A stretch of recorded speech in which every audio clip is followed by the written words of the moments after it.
এবার বাংলাদেশের অশান্তির ঘটনায় ওপার বাংলায় শুটকি রপ্তানিতে দেখা দিল সমস্যা। বাংলাদেশের একটা বড় অংশের মানুষ এই শুটকি মাছ খেয়ে থাকেন। সেই শুটকি মাছ রপ্তানিতে দেখা দিয়েছে সমস্যা। শীত পড়তেই জোর কদমে শুরু হয়েছে শুটকি মাছ তৈরির কাজ। বাংলা থেকে এই শুটকি মাছ যায় আসাম, ত্রিপুরা সহ দেশের একাধিক রাজ্যে। সেই সঙ্গে বিপুল পরিমাণে শুটকি মাছ যায় বাংলাদেশে। যে পাইকাররা বাংলাদেশে নিয়ে যেত সে পাইকাররা আমাদের মাছ বাংলাদেশের পাইকাররা মাছ নিতে চাইছে না, কম দাম বলছে। কেন?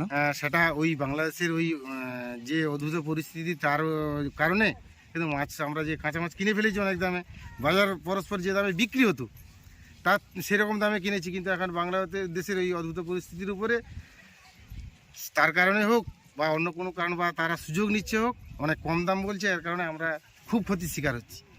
তো বাংলাদেশে শুটকির ভালো চাহিদা রয়েছে, তবে এবছর বড় পাইকারি ব্যবসায়ীরা যারা বাংলাদেশে মাছ রপ্তানি করেন তারা মাছ নিতে চাইছেন না। অনেকে কম দাম বলছেন, ফলে সমস্যা দেখা দিয়েছে। এই সমস্যার কথা জানিয়েছেন শুটকি মাছ প্রস্তুতকারক সঞ্জীব দাস।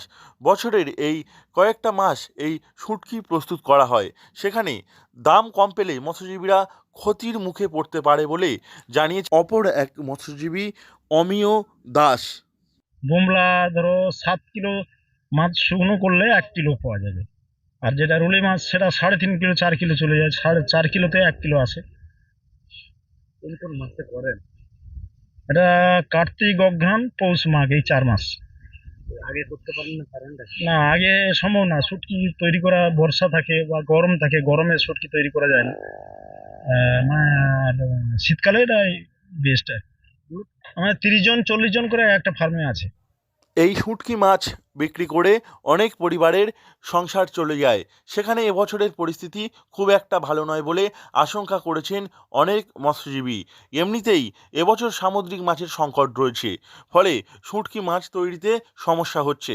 তার উপর প্রস্তুত করার পর শুঁটকি মাছ বিক্রি না হলে খুবই সমস্যা হবে বলে জানিয়েছেন মৎস্যজীবীরা।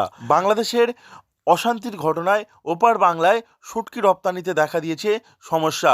বাংলাদেশের একটা বড় অংশের মানুষ এই শুটকি মাছ খেয়ে থাকেন, তবে এবছর যে পরিস্থিতি রয়েছে সেই পরিস্থিতিতে বাংলাদেশে শুটকি মাছ রপ্তানিতে প্রভাব পড়ছে বলে জানিয়েছেন এপার বাংলার মৎস্যজীবীরা। দক্ষিণ চব্বিশ পরগনা থেকে নবাব মল্লিকের রিপোর্ট, লোকাল 18 বাংলা।